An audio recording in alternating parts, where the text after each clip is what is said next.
this is Tommy John, and you're listening to the Sports Circus.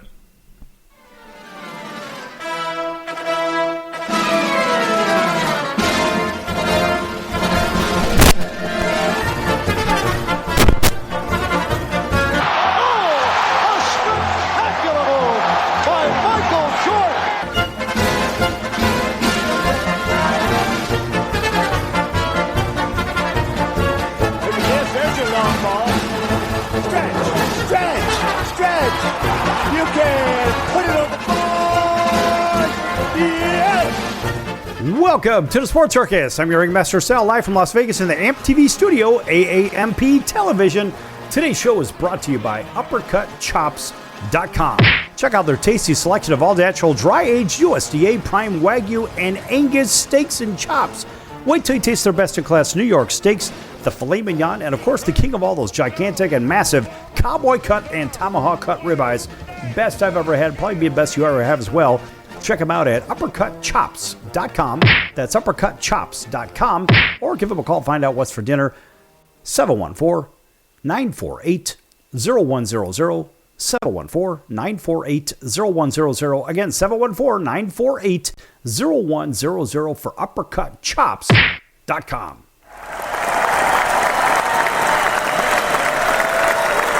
All right, a big welcome in, everybody listening in on our CBS NBC and Fox Sports affiliates and independents from coast to coast. Everybody tuning in on Hotel TV, thanks. Where applicable, everybody else on Cox, Comcast, Spectrum, Frontier, Oceanic, Time Warner, Spectrum, WOW, and independent cable affiliates in select markets. Those of you that may be watching, thanks for joining us. Also on all your social media platforms and streaming, as well as on Chicago Food Favorites. Check them out on Facebook, Chicago Food Favorites on Facebook. We always think about the idea of, you go to these games or maybe the Little League game or something like that. You're like, boy, there's the screaming parent. And I guess that would be me if that were the case. But you think of those kids that are saying, it's just not fun anymore. It's not fun. And why isn't it fun?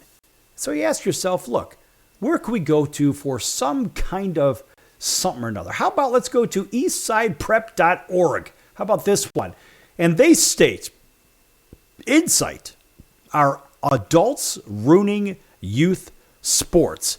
Now, this is by Kim Ng, Director of Athletics. And let's go ahead and give her a little bit of love because, well, let's face it, it's her that has written this paper, or written this article nonetheless. And there is some merit to it. And she says, I'll admit this may seem like a strange question to raise, given that I myself am an adult whose income revolves around youth athletics. Nonetheless, it's a topic that has been on my mind for years, and I've watched youth sports transform from an extracurricular activity and pastime into a huge money-making business. And kids are starting sports earlier and earlier, seemingly, in life. 67% of boys and 47% of girls are already on a team by the age of 6 and are getting more and more overscheduled as they're often asked or pressured to do what? To play sports on multiple teams. Not really sure if that deserves a boo or an applause, because there are some positive aspects. We'll get to this down the road, so just bear with us here. But she says, the sad truth is that 70% of kids will quit sports by the time they're 13. Most common reasons given for this when children are asked are because they aren't having any fun. There's too much pressure to win, and they have to fear of making mistakes. They have this horrible fear, and they fear the idea of making mistakes. In fact, just today, she says, I received an email from a parent asking if we could pull their son from our team because he didn't feel like his skills were good enough to play with the rest of the team. Although my coach's response was right in line with our school's athletic philosophy and mission, and of course EPS sports are based around teamwork, growth, and development, the email chain still gave me pause. It reminded me of when years ago I received a lengthy email from one of my son's coaches about how their basketball team needed to work harder and put more effort into their sport to get ready for the next level. So she says, my son was in 4th grade and assumed that they just meant getting them a little more prepared for fifth grade. But as I read on, it became clear the coach meant something far more grandiose. They were suggesting that my son and his friends were already falling behind in grade school and would, perish the thought, not be prepared to play at the high school, college, or pro level. So Kim Eng says, don't get me wrong, I'm a competitive person and I love to win. I love cheering on our students, athletes, and celebrating EPS team accomplishments more than anyone. But speaking as a parent myself, I think it's important for all of us, the adults on the sidelines, not to lose sight of why most kids play sports to begin with. They want to try something new, challenge themselves, and have fun with their friends. If we lose sight of that, I'm afraid we'll be losing, in a sense, regardless of the point total of the scoreboard. Now that, again, is by Kim Eng, Director of Athletics at Eastside Preparatory School. And so you ask yourself, well, oh, by the way, that's in Kirkland, Washington, in case you need to know. You ask yourself, was Kim wrong about that? I don't necessarily believe she was wrong.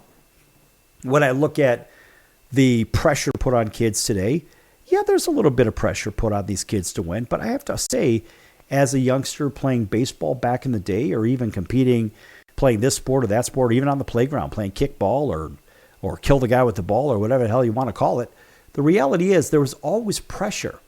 But the pressure from the parents, I think in today's time, what Kim Eng was referring to, was the down-the-road financial pressure, because there's so much money in college and pro sports these days, I'd even argue high school now, that now the kids are really being pushed hard because maybe the parents want to retire early or something to the effect. I don't really know. But what I do know is that kids are certainly getting pushed. But remember, kids at the same time are being pushed for teamwork, to learn team skills and life skills. You learn that by working with teams. And yes, there is a little bit of competitiveness with all of this. That's just the nature of human beings in the first place. And so if you're going to complain that, well, geez, little Billy or little Susie are getting too much pressure from their peers, well, you know what? Take them out of sports and don't ever have them play sports again. These are the same kids that are going to end up probably behind a computer screen with no social skills, being those people on social media that have 5,000 friends and not really knowing any of them. When it comes time to celebrating their birthday or something, they'll have maybe one or two people there. That's because the parent brought them there. It's because the kid doesn't have social skills. And so the idea of teamwork and playing on teams is really important. As I see it, yeah, down the road, who knows? Maybe they may develop a real liking to this sport or that sport and end up playing competitively at a level at high school and beyond. Who the heck knows? But you say, well, is it bad for kids? I'm going to say absolutely not. It's not bad for kids. However, if you want your kids to be playing sports and stuff like that, look, there are hidden costs of youth sports. Now, according to NCYS.org,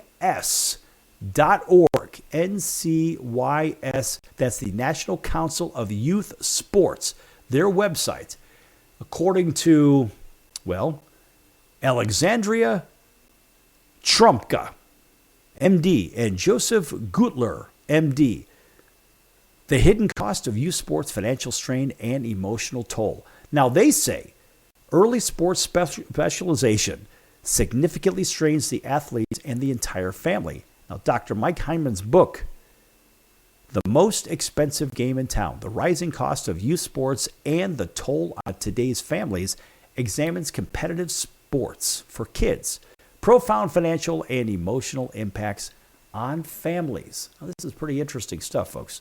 So they say there is a high cost of participation. So parents often invest heavily in youth sports, especially in competitive environments. For example, parents of youth baseball players spend between $3,000 and $7,000 per year competitively. Sports often requires families to allocate up to 10.5% of their gross income for expenses such as equipment, travel, specialized training, etc. For many of these costs are the equivalent of a second mortgage. Families are forced to make difficult choices such as skipping vacations or dipping into savings, which leads to long-term financial stress and strained budgets. Later in the show, we're going to talk a little bit about wealth management and so forth, which is a real nice segue for that. Nonetheless, back to this. Time-consuming schedules is a really big issue. Now, of course, again, this is according to the National Council of Youth Sports. They say time commitments for practices, games, and tournaments can be overwhelming, especially for families with multiple children in sports. One of the authors has seen firsthand the challenges of managing schedules of 4 children in competitive sports, and these daily encounters often lead to fragmented family meals, reduced quality of time together, etc. And the packed schedules have heightened family tension, decreasing the joy of family interactions. And of course, there's that internal pressure and that increased pressure. So Hyman observed that youth sports are increasingly driven by societal expectations rather than children's enjoyment. And this contributes to pressure to perform and specialize early, focusing on meeting external demands instead of developing a love for the game. There's a lot of truth to that. Now, of course, we have this growing divide in access to sports, the old haves and have-nots. And of course, the financial burden of early specialization affects individual families. It widens the access gap between affluent and less affluent households. As youth sports becomes more commercialized, access to these opportunities has become skewed towards wealthier families, according to, yes, once again, the National Council of Youth Sports. We're going to pick it up when we come back from the break on the other side with this. This is really interesting stuff. Not too many shows will even touch this content, but we do it because we can. And if you don't like it, get over it, because you need to know this stuff. And guess what?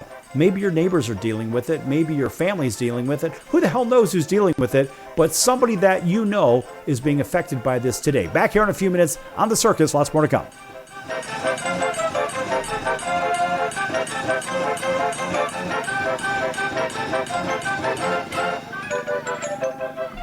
Attention business owners, you and your customers are listening to this right now. Face it, every business needs customers, even yours. The Sports Circus is a primetime nationally syndicated program that's carried on ABC, NBC, CNBC, and Westwood One News affiliates, plus CBS, Fox, and NBC sports affiliates across North America, with coverage from Hawaii to New York.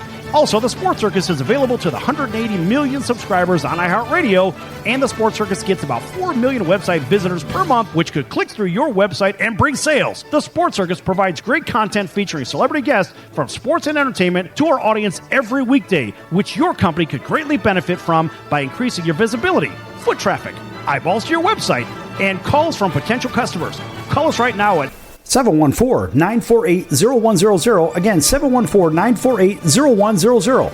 Or email us at info@thesportscircus.com. That's info@thesportscircus.com. Drive your sales today by advertising with the Sports Circus. Could you use a little extra money right now? If you'd like to borrow up to $100,000 and get pre-approved in minutes, call the number we'll give you at the end of this commercial. Our lending partners have already loaned millions of dollars to individuals just like you, and we're ready to lend you up to $100,000 if you qualify. Even if your credit is not perfect, you could use the money to pay off high-interest credit cards, for home renovations, or consolidate existing debt. You can get flexible, easy-to-pay terms. The consultation to find out if you qualify is free. To find out if you qualify for our special financing program, call this toll-free number 24 hours a day. 800-335-1376. 800-335-1376. 800-335-1376. That's 800-335-1376. Important terms and conditions apply. Not all applicants will qualify. Loan amount, annual percentage rate, and term will vary depending on creditworthiness. Applying does not guarantee approval. Account approval is subject to verification and confirmation of your credit history and acceptance by a lender. If you choose to apply for a loan through us, a consumer report will be obtained to evaluate your creditworthiness in connection with your application for credit. That's the sound of sizzling, dry-aged USDA Prime Wagyu and Angus steaks from UpperCutChops.com. Their best-in-class filet mignons, New York steaks, and the king of all steaks, the tomahawk and cowboy cut ribeyes are the best in the business. Even their Prime Wagyu burgers will likely be the best you've ever had. Browse the full selection of steaks and chops at UpperCutChops.com from the comfort of your home or on your mobile device. UpperCutChops.com delivers all-natural, dry-aged USDA Prime Wagyu and Angus steaks and chops directly to your door, without the hassle of going to the grocery store and fight crowds to pick from a small selection of average and best meats with injected steroids, fillers, and coloring added to look good. Find out what's for dinner at UpperCutChops.com or call 714-948-0100. 714-948-0100. 714-948-0100. Or make your selection directly at UpperCutChops.com.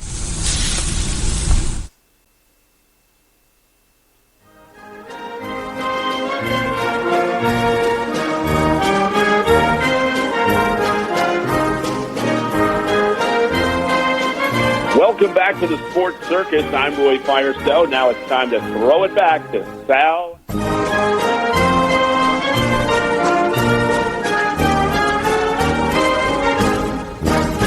Welcome back to the Sports Circus. Thank you, Roy. And we are back here in fabulous Las Vegas at the AMP TV studio, AAMP Television. This segment brought to you in part by our friends over at the College of Southern Nevada Athletics.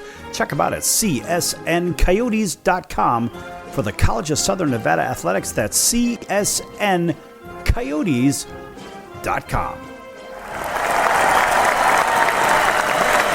All right, welcome back, everybody. Listening in on our CBS 72 Fox Sports affiliates and independents around coast to coast, including our friends over in Atlanta, WDJY 99.1 FM. Thanks for waking up with us. Not too terribly far away from there, Auburn, Alabama. And that is WAUD, home of the Atlanta Braves. Thanks for joining us over there. Thanks for driving home with us. Everybody else throughout the heartland, all the way out to the West Coast and out to Honolulu, CBS Sports 1500 KHKA. Thanks for joining us on the home of the New York Yankees, the San Francisco 49ers, and Alabama Crimson Tide. Plus everybody else on cable TV and regular television, hotel television. And you can't get away from us, folks. All streaming platforms as well as Facebook on Chicago Food Favorites. Check that out, Chicago Food Favorites on Facebook. All right, back with the article, or better yet, with this content here from the National Council of Youth Sports. First segment, we talked a little bit about the idea of pressure on kids to perform, and that was from a college, or that was from a high school prep school, and that was up in Washington. This one is, of course, the National Council of Youth Sports. And that is carrying on from the previous, talking about the hidden costs of youth sports, financial strains, and emotional toll. And we left off, of course, with the growing divide in the access and et cetera, haves and have-nots and whatnot. And there are giant financial disparities in youth sports. By the way, this particular data is brought to you by Dr. Mark Hyman and Mark Hyman's book, The Most Expensive Game in Town. And this was... The content was put together by Alexandria Krumka, MD, and Joseph Gutler, MD. See, we never edit the credit. We always make sure that we give credit where credit is due. All right. So back to this haves and have-nots and disparities. Look, families with incomes over $70,000 and a private insurance policy or whatnot are more likely to engage in this ESS situation. Now, you're wondering what that is. That's early sports specialization, in case you're keeping score. So, of course, they're engaging in these early sports. Of course, someone's always trying to put an acronym on something or another. Anyway, and so basically getting the kids out there early.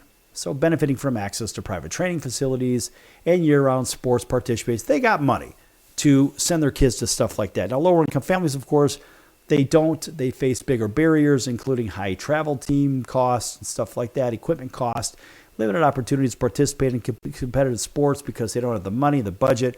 And, of course, they claim, being Dr. Mark Hyman, claims that, well, we have a problem. And so the growing divide exacerbates public health issues as well, believe it or not. Childhood obesity and their rates have tripled in the past 3 decades, disproportionately affecting certain races.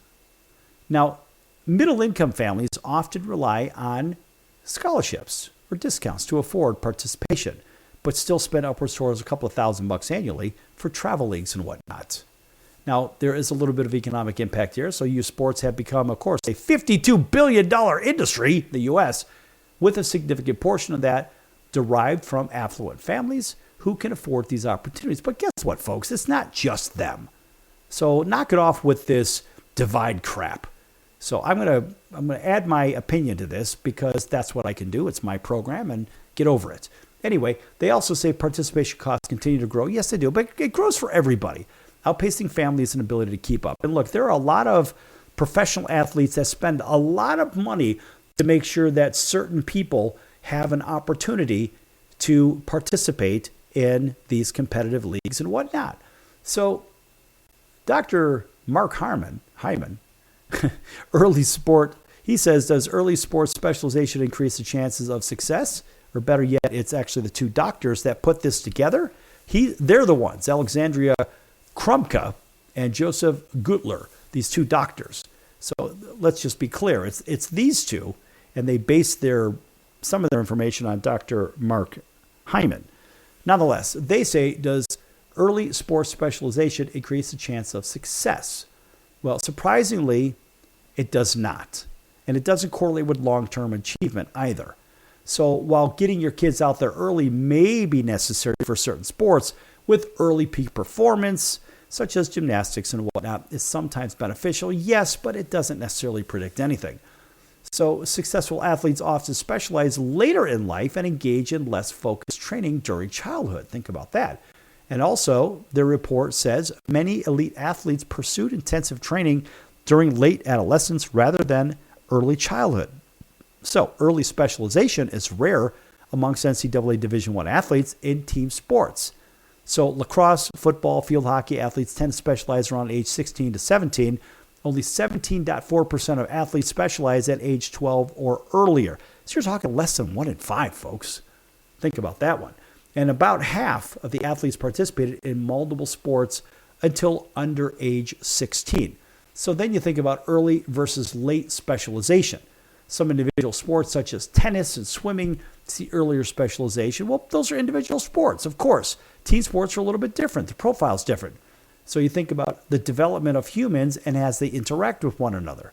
So, of course, there's going to be some skewed results. Now, a study of 1,500 German athletes found that those who reach international levels generally began their primary sport later and continued participating in other sports into adolescence. So, these findings suggest that a broad athletic background can contribute to success at an elite level. The evidence is clear. Encouraging youth athletes to participate in multiple sports helps develop a broader set of motor skills, support long-term success, and help them maintain their love for the game. It's absolutely true, unequivocally, and that deserves a nice round of applause. When I think about it, folks, when we were kids, what do? We played whatever the sport was of the season. Maybe it was fall, so what do? We played a little bit of football. In the spring, we played a little bit of baseball. In the winter, we played, well, depending on where we were, we would play the sport that's in season. In many cases, if you're in cold weather, you try to play hockey. If you can't, I can't skate like me. I couldn't skate, so I did something else. But if you're indoors, you get a chance to play basketball during basketball season. And I actually ran track in the wintertime as well. So there are things that you could do. But yes, encouraging your kids to play multiple sports is a really big deal. But more importantly, it actually broadens their communication skills with different groups. It also gets them to be more sociable with different groups. And at the same time, it develops different skill sets, because it certainly is a different skill set to play baseball to football to hockey to basketball to certain things in the track and field area to even golf and tennis and whatever those real expensive sports to play. But let's face it, even soccer, which is really cheap to play, it is a very different skill set to baseball, football, basketball, hockey, whatever, even though some of the rules are kind of similar in hockey. So I think really getting those kids out there and playing different sports is really the key to everything. So when you look at why do we want the kids to do this, I think the answers are obvious. And I want to thank, of course, Mr. Gutler and Ms. Krumka, these two doctors that were working, of course, with the National Council of Youth Sports. I really like that. That's really good stuff, and good for them. They did a good job on this article. But then you say, well, what about the parents paying for this? I mean, not every parent can afford to do what? They can't afford to pay these really high costs of some of these sports. I even saw one of my family members go through the same thing where my nephew turned out to be a really good hockey player. Now, he first laced up the skates. I think he was probably about 8 years old, if I'm not mistaken. And what I found interesting about it is that he was able to, first of all, skate backwards on the very first day. Yeah, which I guess I spent several years just trying to skate these to stand up properly, and I just couldn't. But I guess what I'm trying to say in the grand scheme of things is that there is a problem when it comes to the financial side of things. I just think of my sister and her son. And boy, she spent a fortune. And I mean a fortune on his hockey. And yeah, he turned out to be a pretty good player. Played all the way through, I guess, the age of about 21, we'll say. And, well, then injuries pile up. The same thing happens to a lot of kids, and same thing happened to me. But I paid for all my own, but I think about what my sister paid for the ridiculous amounts of money she paid for his hockey. And that was so he could live the dream, whatever the dream was. His dream, I don't know whether it was to play professional hockey. Maybe she gave a lot of pressure or put a lot of pressure on him. I don't know. It's not my business. And that was the first segment, talking about pressure of parents and stuff like that. And does it make it fun? It was fun, but it almost turns into a job for the kids. And this is where, as I've seen even myself, I saw my nephew struggle a little bit because there seemed to be a little bit of pressure put on him. And then the cost, it just, boy, you've got the private this, the private that. Now you're going to private schools, you're going to private high school, and you look at the cost of that, and then you have the private colleges and whatnot. I mean, it gets really expensive. It turns out to be more than a mortgage payment. And so at some point, you got to stop the bleeding. So youth sports has a real problem.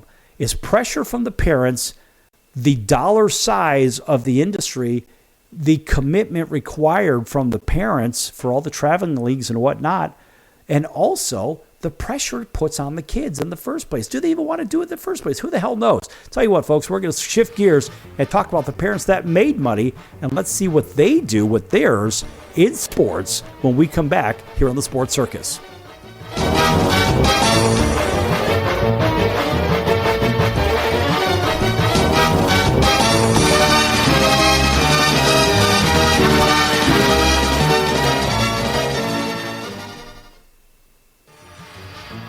I'm your ringmaster Sal of the Sports Circus, a primetime, nationally syndicated television, radio, sports, and entertainment show. The Sports Circus covers topics others are too scared to talk about. There's no other primetime show like it on here that'll punch you in the face and you'll beg for more. Join me, Hall of Famers, world champions, and all-star celebrity guests for chaos and controversy here on Libsyn and all podcast platforms, plus thesportscircus.com. Remember, folks, it's a circus and we prove it every day.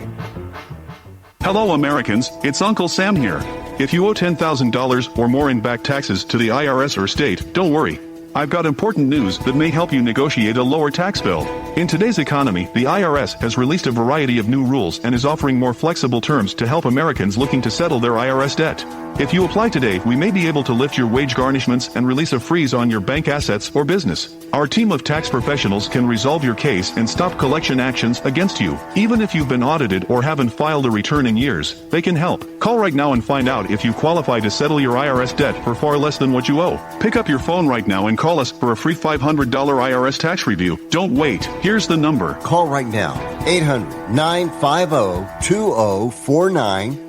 800-950-2049. 800-950-2049. For the last time, that's 800-950-2049. Do a search on how to get out of credit card debt, and you'll find everything from crazy promises to ways you can try to do it yourself. Many of those ideas just don't work, and they leave you broker than you were. Here's some advice. Call our debt helpline.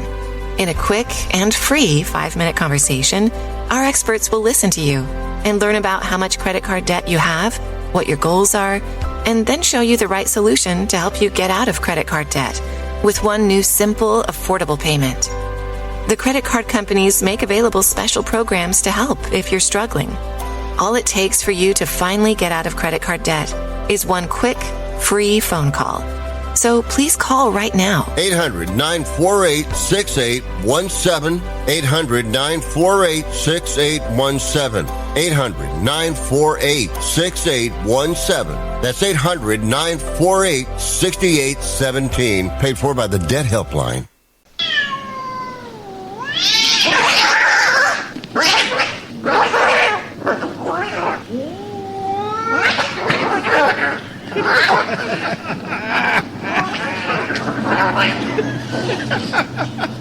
That's ridiculous.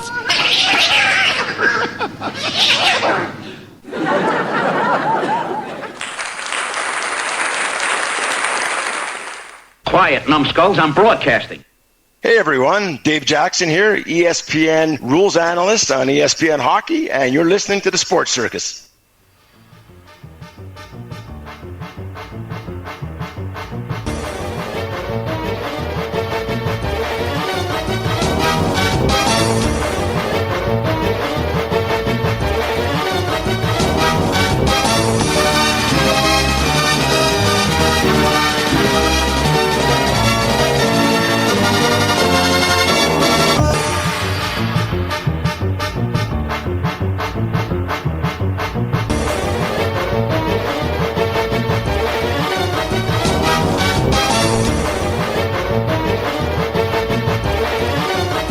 Welcome back to the Sports Circus. I'm your ringmaster Sal, live from Las Vegas in the AMP TV studio, AAMP television.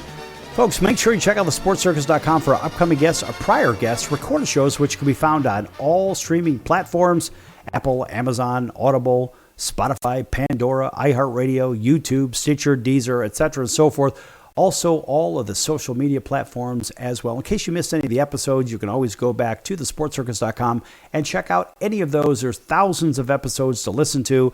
And if you have nothing to do for the next, 4 or 5 months or so, you can listen 24 hours a day to the Sports Circus and catch up, of course, on all of the shows. All right. And also, while you're there, check out the partners. Lots of great partners at thesportscircus.com. And one of those is the music of Jason Owens. Jason Owens is an up-and-coming country music star. We did a 14-part special, 14-show series on Jason Owens. Check him out at jasonowensmusic.com. That's jasonowensmusic.com. He's got some really catchy lyrics, good songs, a nice library of his own. He covers a lot of good ones, too. Plays Las Vegas, right here in Las Vegas, plays the Resort World Hotel and Casino, MGM Grand Hotel and Casino. Also, he plays Old Red over there right in front of the Horseshoe. Check out jasonowensmusic.com. This is a good guy, and he has really good music.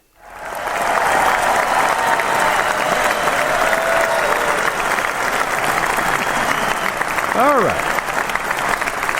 Lots of interesting content coming up here, folks. And we have something here that I think you're really going to like this one. This one's kind of fun. So in the first couple of segments, it was about the pressure on the kids from the parents and whatnot to do well in sports and whatnot. Last segment touched a little bit upon the cost from the National Youth Council, etc., so forth. I forget the name of the organization. My point is, it's really expensive, it's taxing, and tell you what, there's a lot of commitment to getting your kids out there playing sports, and really the upshot of it was make sure you get your kids out there playing multiple sports because that makes the most sense. So how about this one? How about when the superstars make a bunch of money and they say, we're not going to just give the money to the kids. Nah, we're not going to do that. How about this? How about, you'll like this one. This is a good one. In fact, I'm going to even start it with a round of applause. This one is according to Benzinga. And they say why Shaq won't share his $500 million fortune with his kids. Basically saying, we ain't rich. I'm rich. I'm not going to hand it to you. You got to earn it. I like that. So this was written by one of the staff writers there, and I kind of like this. This is good stuff. So NBA legend Shaquille O'Neal, of course, is instilling in his children the importance of self-reliance and entrepreneurship. Well, let's face it. Shaq, who has a net worth of about $500 million, has made successful investments in real estate, technology, and entertainment, owns 155 hamburger joints, these national chain, and a whole bunch of pizza chain franchises, whatever. Despite his wealth, the former Laker, he insists his children create a business plan before he considers giving them any money. That's right. Now listen to this. So in 2021, Shaq was interviewed, and he had said, quote, my kids are older now. They kind of upset with me. Not really upset, but they don't understand because I tell them all the time, we ain't rich, I'm rich. And you got to have a bachelor's or master's degree. And then if you want me to invest in one of your companies, you're going to have to present it to me. Bring it to me. I'll let you know. I'm not giving you nothing, is what he says. And I kind of like that. So, look, he has 6 kids, emphasizes the importance of education and self-reliance, and he hopes his children will become professionals and business owners. And he says, quote, listen, I got 6 kids. I would like a doctor, somebody to own a hedge fund, a pharmacist, a lawyer, someone that owns multiple businesses, someone to take over my businesses. I'll tell them, I'm not going to hand it to you. You got to earn it, close quote. Now, he also revealed his philosophy of, quote, respectable nepotism in another interview. Now, think about that, where he discussed the requirement of a business plan before considering a handout. And I think it's cool because he had to deal with like everybody else. So despite his fame, Shaq had distanced himself from the celebrity status, stating, quote, "These celebrities are freaking crazy, and I don't want to be one. I denounce my celebrityness today. I'm done with it," close quote. And let's face it, you have to ask, why does it matter? Well, Shaq's approach to parenting underscores the importance he places on financial independence and self-reliance. By requiring his children to present a business plan before considering financial support, he is teaching them the value of entrepreneurship and hard work. So his philosophy of respectable nepotism further emphasizes his belief in merit-based success, even within his own family. And this approach, of course, could potentially inspire other parents, particularly those in the public eye, to adopt a similar strategy in their own parenting. And you know what, folks? There's nothing wrong with that. I don't think there's anything wrong with that at all. A lot of people comment on it. A lot of people complain, this, that, and the other. They say, well, this, that, and the other. And I love some of these comments because some of them are a little bit short-sighted. And when you read them, you're like, all right, well, look, I get your opinion, but your opinion is just that. Really. And once you realize your opinion is just that, people, they start to say, you know what? I can kind of identify with that. Even this one individual here says, my parents were the same way, but that's because they weren't rich either. I went to college, which they paid for about half of it.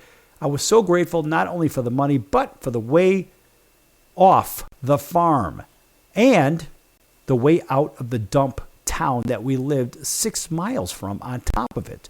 He said, I worked 2/3 of the time in college and signed over my checks to my parents. I graduated. They never gave me another dime because at that point, I was totally self-sufficient. Hey, that's pretty good stuff.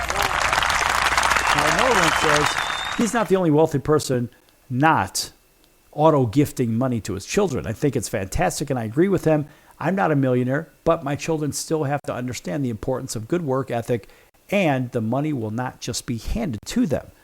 Now, and that was from somebody go by the name of Physical Chemistry on Yahoo. Another one by the name of Pat says he's absolutely correct. He's rich. His kids aren't rich, and raising them to be self-reliant is a gift he's giving them, and they may not appreciate it right now. They may not, but someday they will thank him for it. And of course, another one says raising kids to be productive and self-sustaining individuals is what parenting is all about. So you see, there's a common theme here, folks. And the common theme is that people are buying into the same idea they have for a long time. Another guy named William says, I have 3 children, now adults. One is an attorney, passed the California bar for the first time, took it, is now working in the family business. One's a marriage and family therapist who counsels patients and is working on getting her full psychologist credentials. One's an adult who has autism. And of course, he works packing books in a word house. So look, that's really good stuff. After trying out several jobs, he finally found a place where his bosses appreciate his work, and they even write notes telling him what a good job he's doing. He's a wonderful uncle to his nephew and is looking forward to having another nephew very soon. I plan to leave my money to children in equal shares when it's my time to pass it on. And that's somebody named Elena, listen to this, named Elena F. Schumann, who actually goes by the handle, what? Of William. I don't know. But I like the fact that people are agreeing with this because there are values. And look, folks, I know firsthand from people that I have seen that are very close to me, when they give their kids everything, and I have seen this, they give their kids everything. Well, I didn't have it when I was a kid, so all these athletes that make all this money, they should give it to their kids. Maybe, maybe not. Somebody I know that's pretty close to me gave a whole lot of everything and their heart and soul to their child. They let their child run their organization. And that would be run it into what? The ground. Unbeknownst to them, not knowing exactly 100% of what was going on, but also taking a hands-off approach on certain things, you can't just walk away from an organization and think that somebody who's fresh out of college or has some kind of college background is going to know, because they're not going to know. They don't have the life experience. So if you just hand them a very, very profitable organization and they make some key mistakes and run it into the ground, unfortunately, it does happen from time to time. And not because they tried to do it, it's just because they didn't know. They didn't have that kind of experience. Well, guess what? This is exactly, in my opinion, what Shaq was trying to say. Look, go earn your stripes, kid. Put a plan together that has some merit. Just because you're his child doesn't mean that you're going to get the funding you're seeking, but he will listen, just like an angel investor may, or a venture capitalist may, or even those people on TV that basically, in my opinion, steal from business owners, whatnot. But ultimately, they still have to earn their stripes. And I think Shaq is doing a great job with his kids. And it seems like a lot of people agree with this. And quite honestly, I think a lot of people really like what's going on here. Look, the kids have access to great education. They don't have any excuses. They don't have to pay back college loans, that being Shaq's kids. They got a gigantic advantage. If they didn't take advantage of that, Rob says that they are stupid. Anyway, nobody's really stupid. You just make poor decisions. Anyway, folks, back here in a few minutes on the circus, and we're going to shift into wealth management in the next segment. Don't go anywhere.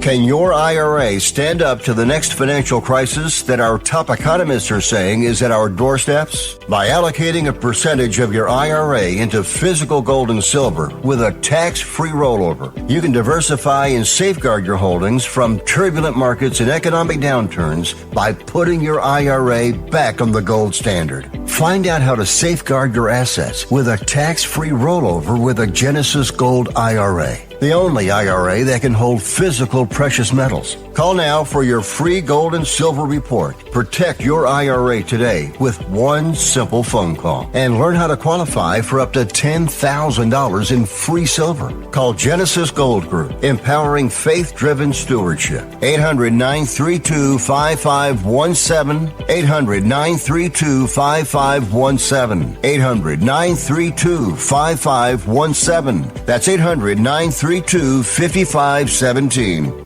If you served in the Marine Corps, by now you know about the contaminated water problem at Camp Lejeune. If you were stationed or worked at Camp Lejeune from 1953 to 1987, you probably have a lot of questions. We have some answers. You could be entitled to compensation. Billions of dollars are being allocated to pay for damages to anyone stationed at Camp Lejeune during that time. Unfortunately, it appears that officials may have known the contaminated water problem existed and did little to protect their men. The Semper Fi code was not honored. If you or someone in your family has developed a serious illness, including various forms of cancer, call this Camp Lejeune legal support line right now. You can't turn back the clock and change what happened, but you can certainly call right now and learn your rights as a Marine. Here's the number. Call 800-335-7196. 800-335-7196. That's 800-335-7196. Do a search on how to get out of credit card debt, and you'll find everything from crazy promises to ways you can try to do it yourself. Many of those ideas just don't work, and they leave you broker than you were. Here's some advice. Call our debt helpline. In a quick and free 5-minute conversation, our experts will listen to you and learn about how much credit card debt you have, what your goals are, and then show you the right solution to help you get out of credit card debt with one new simple, affordable payment. The credit card companies make available special programs to help if you're struggling. All it takes for you to finally get out of credit card debt is one quick, free phone call. So please call right now. 800-948-6817. 800-948-6817. 800-948-6817. That's 800-948-6817. Paid for by the Debt Helpline.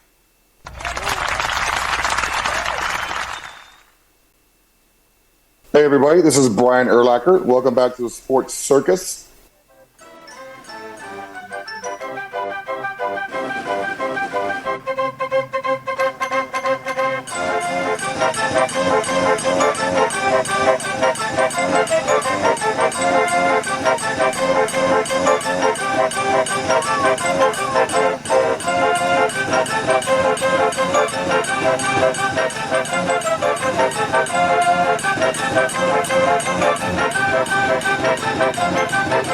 Welcome back to the Sports Circus. I'm your Ringmaster Sal, live from Las Vegas in the AMP TV studio, AAMP television. Folks, again, make sure you check out the sportscircus.com for our upcoming guests, our prior guests, and, of course, all of those shows that we have played for over 8.5 years right here on this show. That's an enormous amount of shows, folks. Of course, lots of great partners, which I mentioned in the last segment. Also, make sure you check out the store. There's a nice store tab right across the top of the sportscircus.com. There's a link for, or better yet, a tab for store, about, and contact, and so forth. Hit the store with lots of great items, hats, t-shirts, sweatpants, and coats, and pillows, and travel mugs, and mouse pads, all kinds of neat stuff, embroidered with, of course, the Sports Circus logo. And, of course, those items are what? Made in these United States of America. Check them out. And, of course, if you mention the Sports Circus, you'll get an extra 10% off.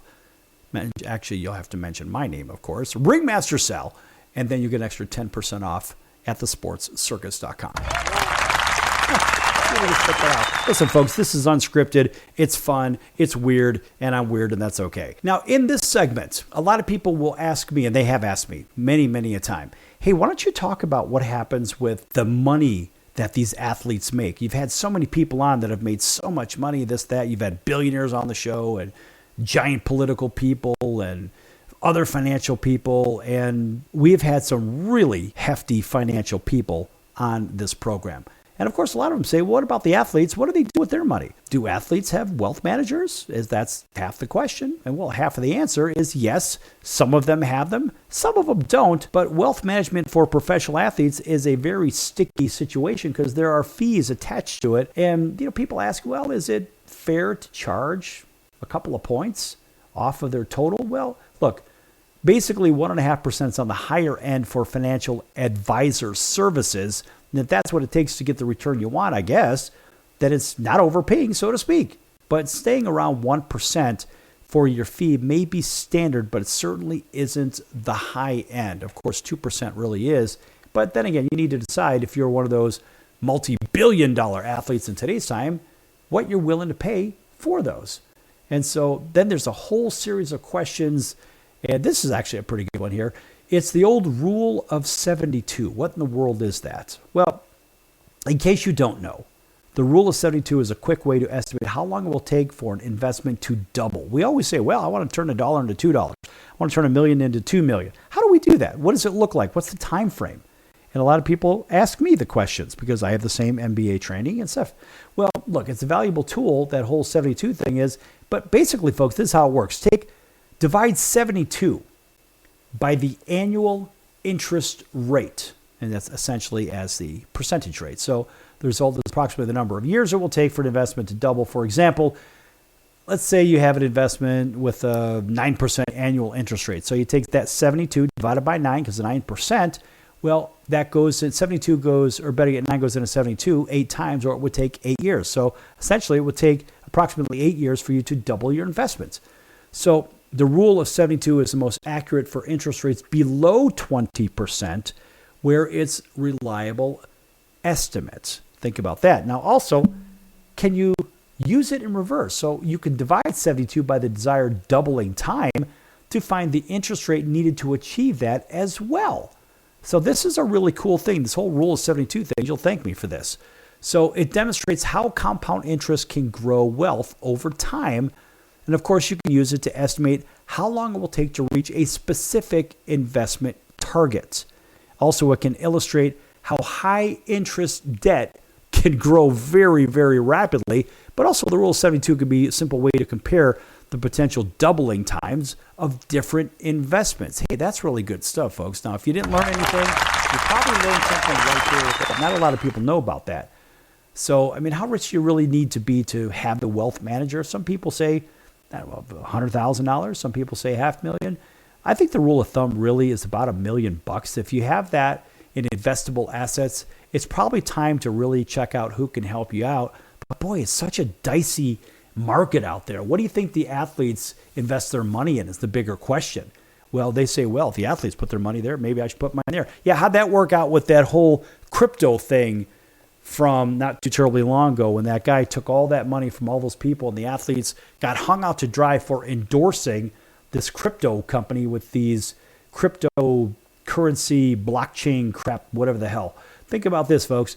If you are investing in digital currency, people say, well, Bitcoin's safe. Okay, remember, as I seem to recall, I think Bitcoin had an issue at one point where the investors lost over $1 billion. That's right, over $1 billion. I mean, yes, they showed the money. Show me the money! And guess what happened? That's right, it absolutely blew up. So is it feasible? Is it good to do one of those crypto things? I don't know. You be the judge of that. I'm not here giving financial advice. All I know is I like secured assets. I want something I could put my fingers on, even if it's a piece of land. I like land. I just one of those guys. I'd rather go walk on my property, walk on my investment, know that I've got it, rather than a piece of paper that says, well, this is what you got, kid, and good luck with that. And people that think that certain financial instruments are safer than others, I don't know. Many pro athletes invest in the stock market, they get smoked on it. And of course, they like the index funds, of course, long-term growth, because they're supposed to be safe and so forth. Yeah, how'd that work out back in about 2010, 11, 12? I think a lot of people lost most of their money even in that space. Think about all those, never mind the athletes, all those people that saved a lifetime just trying to get something for their future. So, I don't know. I mean, yeah, how much should you pay a wealth manager? We talked about that from 0.25, I think, would probably be realistic. 0.25 to 0.75 would be where I would probably sit. I wouldn't go up to 2%. I think that's crazy. But the retainers typically cost from a couple thousand to $7,500 per year. Imagine if you're doing that for, 1,000 people. I guess you're making some pretty good money. And the hourly rates really convert out to be $200 to $400 an hour. And of course, one-time plans cost between $1,000 and $3,000. Commissions between 3 and 6% of an investment too. Now that's not really, I don't see where that one is really helping people. But boy, I guess if you want to be a wealth manager, that's maybe the path. And a lot of athletes actually go, people I know, from baseball, football, basketball, hockey, whatever, they have gone from sports to wealth management. And I find that part very interesting. Then they get to learn about things like the 843 rule. So that, of course, is a guideline in systematic investment plans. Particularly, this really pertains to mutual funds. So it illustrates how compounding can accelerate wealth creation over time. And it suggests that investment will double in value roughly every 8 years, and then double again in 4 years, and then finally double a third time in 3 years. That's the old 843 rule in the right mutual fund setup. But something tells me, folks, that these funds, look, I know some fund managers on Wall Street, and I think what people are being told is one thing and what their performance is something entirely different. I remember seeing one of my high school friends on television in Chicago, and he was talking about an investment plan on one of the news channels, to be nameless. And he said, hey, watch me on TV. So I watched him on TV, and he was touting the selling, or better yet, the purchase of bonds, certain bonds, regular bonds. And they were, I guess the rate of return was 4% of these particular bonds. And mind you, this was a handful of years ago when the bond markets, I guess the rate of return was significantly higher. But he was saying, oh, no, make sure you get these 4%. And so I turned to him after the show. He said, hey, what'd you think? I said, well, I think your information, I thought, although it was informative, I believe it was a little misleading, because what you did not account for the safety of all these would-be investors, is you did not account for the inflation rate. Well, the inflation rate at that time was about 4%. And so the rate of return at 4% on the bonds, actually, I think it was, the inflation rate was about 4.5%. So technically, the investments that he was touting on television, even for all those athletes out there, well, guess what? They weren't even outpacing the inflation rate. That's right. The inflation rate was outpacing the investments. And so that is a proverbial loser. So I don't understand. Well, they say, well, hey, if it's good enough for this particular athlete or this particular super wealthy person, well, it must be good enough for us. Like people say, well, Jack and Coke was good enough for Frank. It's good enough for me. Well, not if you don't like Coke. And what if you don't like Jack? Maybe you want something else. Me personally, I'm a Tanqueray and tonic kind of guy. And so as I look at it, I say, well, fine, maybe that's good for them. But how the hell am I going to invest my money as a professional athlete in this particular vehicle, which they push? A lot of those athletes are pushed into franchises because I've gone to these investor meetings, folks, where there's a couple of $1 billion in the room, and the former athletes and coaches and whatnot, they're trying to find places to put their money, trustworthy places. So there's big banks in there and whatnot. And I have to say that I've seen these, and I scratch my head and say, wait a minute, you're pushing these guys into franchises that many of them are doomed for failure and or a break even. They want their franchise fee. Of course, they're selling. That's why they'll sell. Like Shaq is 155 of one franchise and who knows how many of another one, whatever. And so imagine selling 155 times their commission. What if they got $10,000 per commission? Well, they made themselves a pretty cool $1.5 million and change, right? That's not so bad. But what about the person that's stuck with the investments? If they don't perform at an optimal level, then they're losing money every day on these particular franchises, because remember, they also have to pay franchise fees. And so who wins in that one? Well, the person selling the franchise wins. And unfortunately, in this particular case, people will look to those athletes. Hey, where'd they put their money? That's where I'm going to put my money. And a lot of people say, well, there's this famous guy that he's one of these big investment guru guys, to be nameless. Well, if this guy's putting his money here, real popular guy, and I'm going to put my money there. Well, it seems to me, in my opinion, that this particular individual will go on into the media and they'll talk about, well, I'm considering buying company X, whatever that means, or company Y or company Z. Well, in reality, if he says that, everybody else is going to do what? They're mainstream, so they're going to follow that person and buy those investments. Meanwhile, back at the ranch, he's selling the company short at the same time. So while all these people are investing their money, well, guess what? This guy is selling the stock short for this particular company, so he's making money while they're losing money. The whole thing is ridiculous. Folks, it's hard to trust anybody with this. Wealth management, all I can tell you, the audience, is listen, do your homework, do your due diligence, and if you want more information, contact me at info@thesportscircus.com.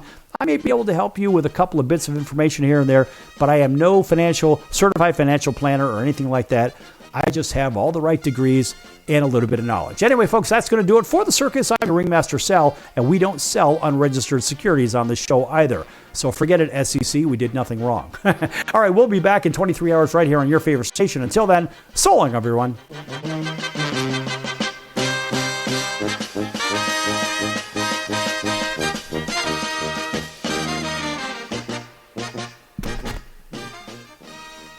Can your IRA stand up to the next financial crisis that our top economists are saying is at our doorsteps? By allocating a percentage of your IRA into physical gold and silver with a tax-free rollover, you can diversify and safeguard your holdings from turbulent markets and economic downturns by putting your IRA back on the gold standard. Find out how to safeguard your assets with a tax-free rollover with a Genesis Gold IRA, the only IRA that can hold physical precious metals. Call now for your free gold and silver report. Protect your IRA today with one simple phone call and learn how to qualify for up to $10,000 in free silver. Call Genesis Gold Group, empowering faith-driven stewardship. 800-932-5517. 800-932-5517. 800-932-5517. That's 800-932-5517.